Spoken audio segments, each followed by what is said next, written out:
Thank you for tuning in to Community by Design, a guide to build and maintain a sense of belonging, presented to you by Chahwan as part of the National Foreign Language Center Virtual Summit. Why Community by Design? The recent events that hit the world, starting with the coronavirus pandemic, have forced teachers to shift to remote learning and to create communities in virtual classrooms.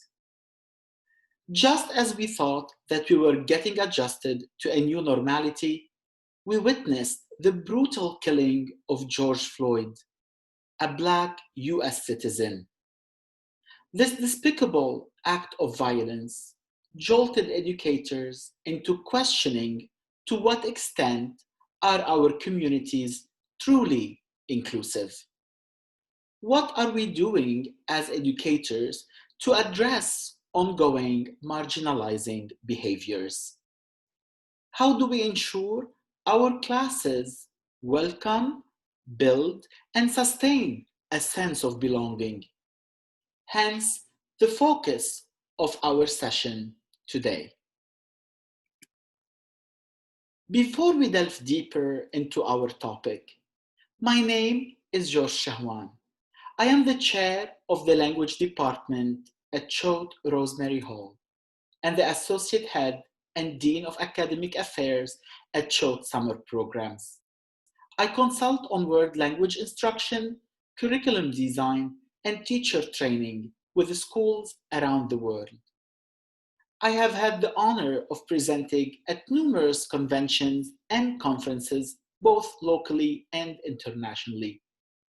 Lastly, I currently serve as the chair of the ACTFL Arabic Special Interest Group, as board member of NACTFL, and as a member of the QFI Arabic Honors Society Advisory Council.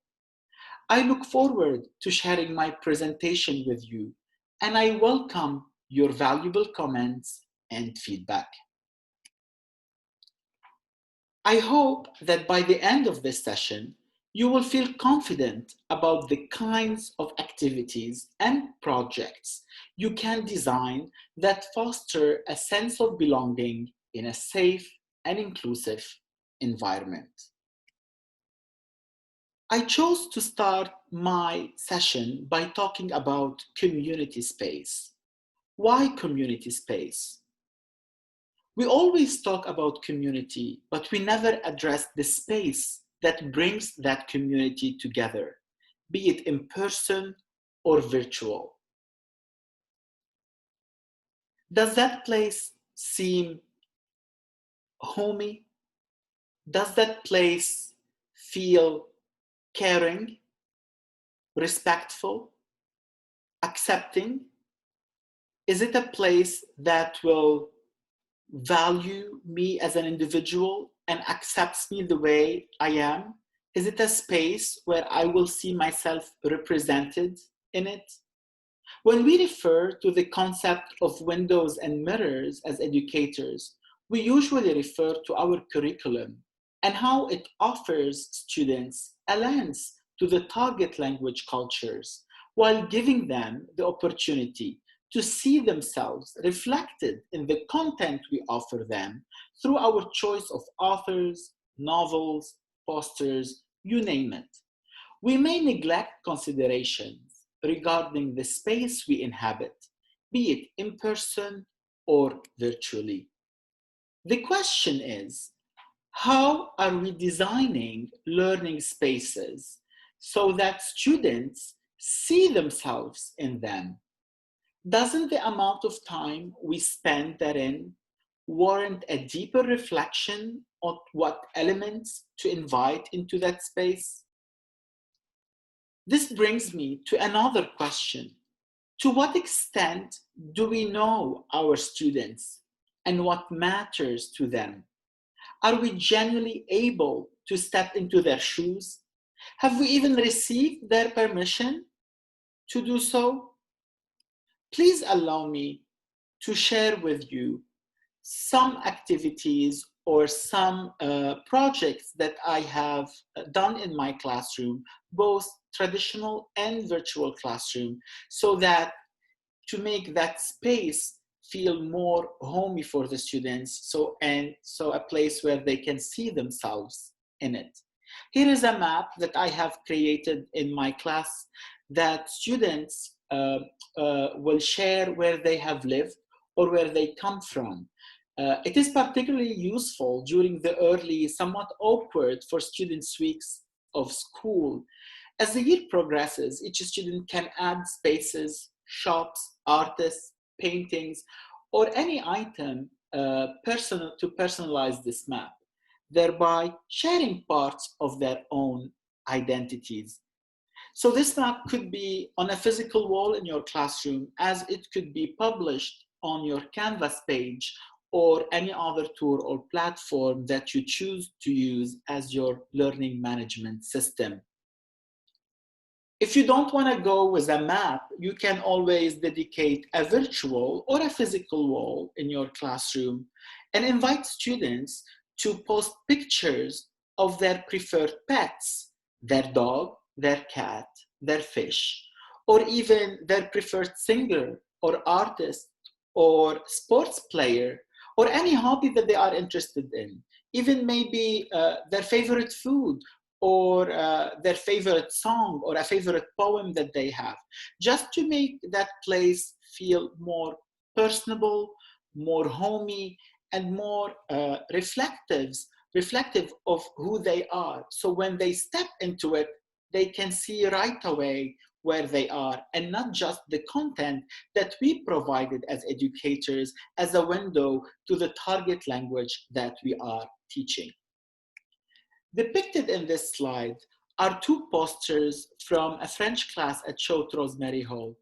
My colleague and friend, Rebecca Abate, invited her students to make posters to reflect their own identity, as you can see.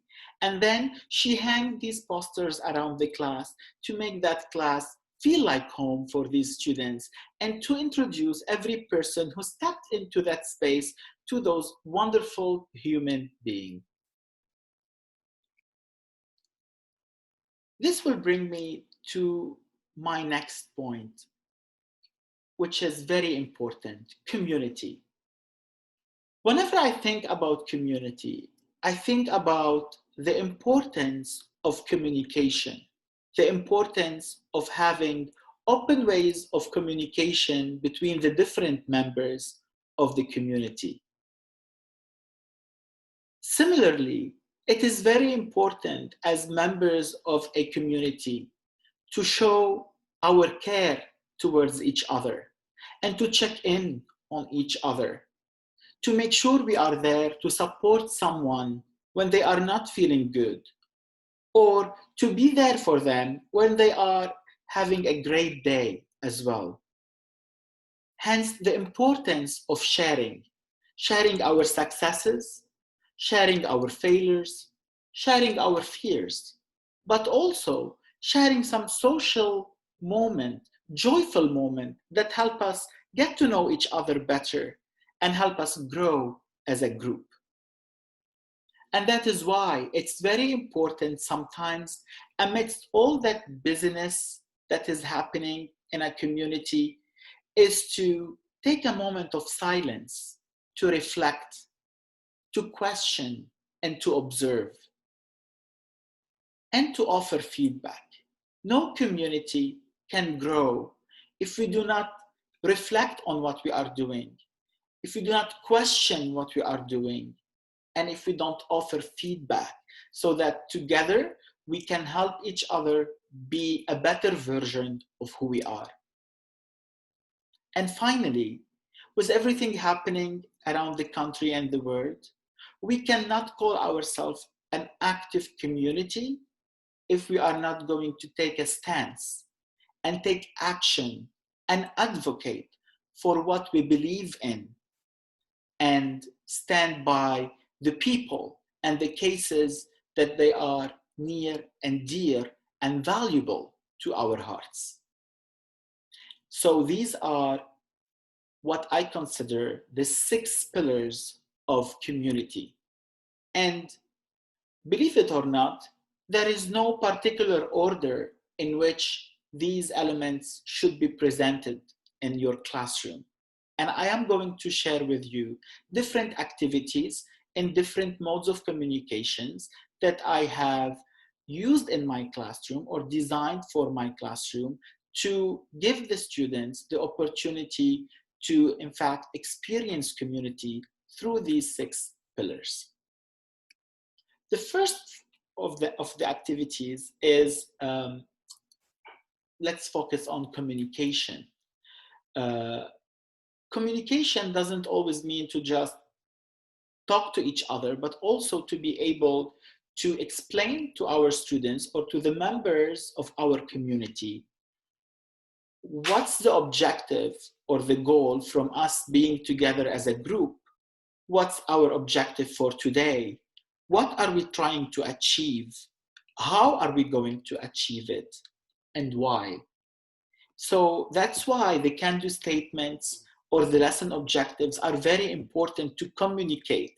Community start from there, being transparent with our students, being straightforward with them, and in fact, having them buy into what we are trying to achieve as a group together in the classroom. As you can see here, we are going to talk in this lesson. It was around the holidays, so students were invited to share with their classmates, in fact, what they did over the break. And then we were discussing our personal definition of identity, and especially religious identity. And then we were exploring a poem by Nizar Qabbani. Yes, religious identity is a very sensitive topic, and I would like to stop a little bit here and say, as the adult in the group, it is your responsibility to gauge what this group is capable of discussing and to gauge how comfortable this group will feel about this topic. But also it is an opportunity to push our students outside of their comfort zone sometimes, and to help them engage in these difficult conversations, especially in a language that it's not their mother tongue, is to bring them to fact practice that open-mindedness and being able to listen to others and to lean into discomfort. The second activity is in the interpersonal mode. So I had a list of questions as a guide for my students. They were divided into groups to discuss these questions. And it was checking in after a break. So we were asking them how they celebrated the holidays. Do they celebrate Christmas, New Year's Eve, or any other holiday in this period? And also getting to know what traditions are valuable to them and to their families. And did they meet their friends over the break? Did they meet with their childhood friends, friends from school, from college, or from their sports club, or any other group of friends? So it is important also when we are checking in, it's not always about like how you are doing, but also having these indirect questions that is telling me about the people that I am surrounded with, what they are doing, what is valuable to them, and getting to know them at a deeper level. But as I mentioned before, reflection is very important, especially when we are, in fact, addressing such a sensitive topic. And there is no like one moment where you should be doing reflection. Reflection could happen at any moment in a project. For here, for example, I wanted to offer my students the opportunity before we start that conversation to take a step back and to reflect about our leading questions. Who are we? من نحن? And to take some moment to, in fact, reflect personally on that question and then jot some ideas down on a paper for themselves. And then they were invited for the second step, after they have done that reflection, to share by, in fact, taking some of these ideas or words that they have put on paper and transform them into a paragraph or a picture or a drawing that represents their religious identity to then share it with their students.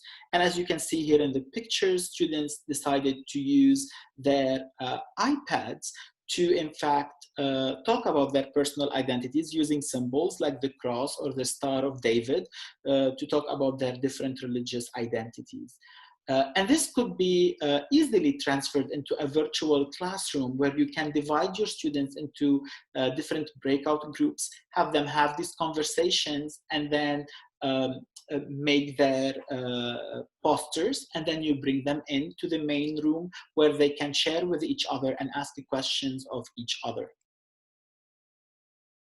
And then you will be practicing, in fact, from the navigating from the interpersonal mode to the presentational speaking mode and presentational writing mode.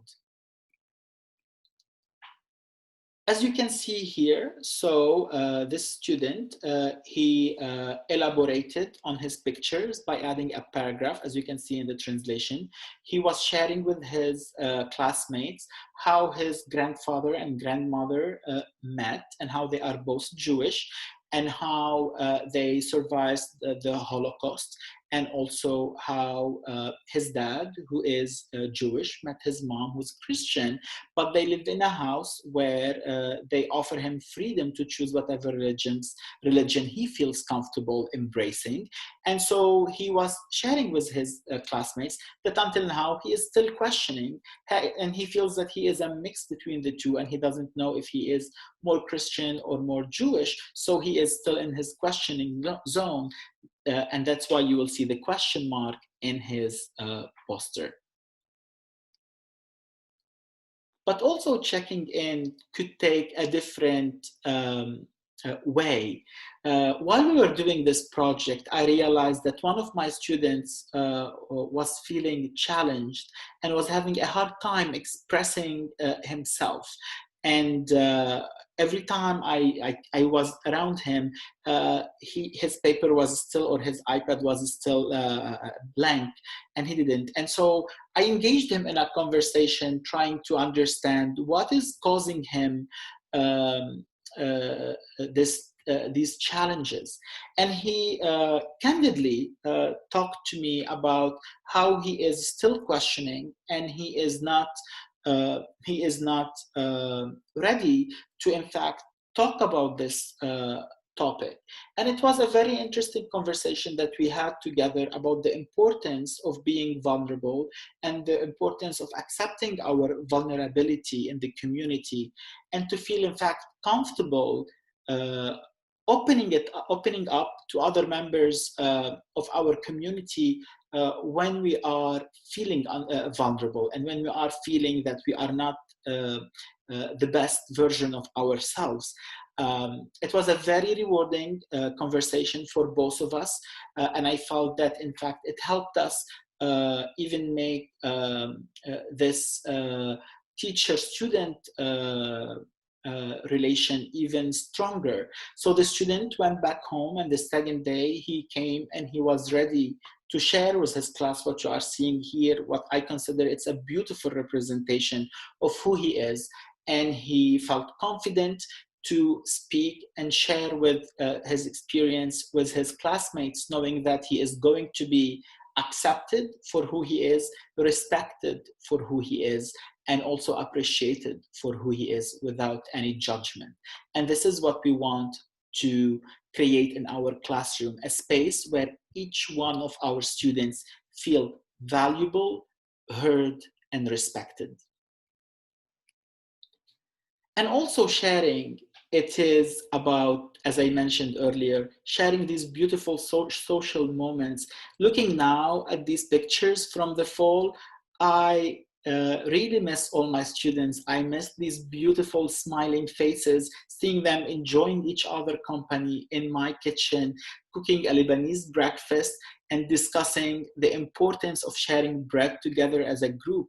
And yes, you might say, we don't teach at a boarding school. We don't have access or the ability to bring our students to our own kitchen. But believe me, Stuff like that could also happen in your physical class, even by making tea or making coffee, or even virtually. Over the spring, we hosted a virtual Moroccan tea party online to also not let go of these things that they are very important to us. And each student made their own tea, and we listened to music, and we shared that moment, that it was very peaceful and very relaxing and brought to us a heartwarming feeling. Also, reflection, sometimes it's important when we want to talk about or give students a space to reflect on topics when they don't feel comfortable sharing with them, or when it is too soon to share with other members of the community, is to respect that personal space in our community. And for example, in this activity, it was during the COVID-19, and I wanted to check in on my students to see how they are feeling during the quarantine. So I created a Padlet when each student had to go and write a paragraph about their emotional or mental state. And then we did so this was a presentational writing, and then it was followed by a silent gallery walk, virtual gallery walk, where students had time to read each other's reflection and take a moment of silence before we continue our class. And reflection doesn't need to always happen in the target language. Reflection can happen in English. And in fact, sometimes it's even more meaningful when it is in English, because students can elaborate and share with you what they are really feeling, and how that activity or that authentic resource that you shared with them, or that project, really impacted them. And I would like to read for you a passage from my students, Will Robertson, after he worked on the poem Nothing Less, Nothing More by Mahmoud Darwish. Quote, "I've been struck by the ways in which the poem reflects aspects of my personal identity. Throughout my life, I've encountered many labels used to describe me: gay, white, male, cisgender. While all accurate, I never cling to any of them because they fail to express the complexity with which I perceive myself. I consider music and poetry to be a larger part of my identity than the color of my skin or people to whom I'm attracted. This, I suppose, is why Darwish's postmodern outlook on identity is so appealing to me. While I could describe myself with vanilla, cookie cutter labels, there is so much more to me that's so quintessentially me." End of quote. And this has led Will to advocate for himself and to write a poem borrowing the title from Mahmoud Darwish, Nothing Less, Nothing More, and write about the experience of a gay white male person in a boarding school, using poetry as a tool to advocate for himself. But also, advocacy could take different forms. And here we can see my Arabic 350 students who are using the hashtag Arabic language advocacy and Arabic language on the Arabic language day, where they have decided to make posters to talk about why they are studying Arabic, and to also raise awareness about the stereotypes that are usually the negative stereotypes that comes with when we think about the Arabic language. And they didn't want to just keep that for themselves, so they created hashtags, and they started tweeting using Twitter, and also using Instagram, posting these posts in there to share their posters with the larger community. And also they took their posters and they placed them around the language department so that the larger community see what they stand for, what they believe in, and start that interaction between the different communities that we are part of, so that we are not just working in silos. And this brings me to another idea, which is branching out and the importance of reaching out to other communities and engaging them with us in conversation and in a productive dialogue. I always try to provide these opportunities for my students because this is the only way, in fact, to have them understand the importance of having communities and being part of a greater community. And thanks to Natakallam, they were able to put my students in contact with a Syrian refugee in Berlin, Mahmoud, with whom we had multiple meetings via Zoom, even when we were during COVID-19.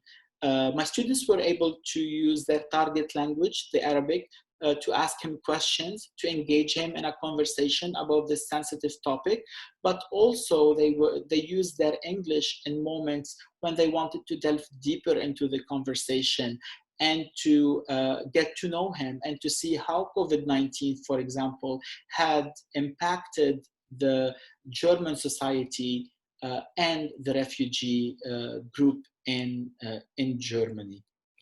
Also, another way of collaborating is reaching out to other schools or other institutions that offer your language, and then be able to work on them. As you can see here in this picture, we worked with another Arabic class on sustainability in the Middle East. And today's with technology, this is even more accessible because you can collaborate with any school around the world and bring different opinions to the table, bring different expertise to the table. And who knows, your students may find another friend in these groups of people, and someone who will help them grow or challenge them as an individual to become a better version of themselves. And this will bring me to the end of this session, which I would like to say, together we can, and together we will. While we still have a lot to do ahead of us, we can only make changes one step at a time. But community should be our priority, and we should strive to make sure that we are building communities where students feel safe, feel respected, valued, and heard. Thank you, and I hope you have found this session helpful. If you have any questions, please do not hesitate to reach out to me, and I would be happy to engage in a conversation with you.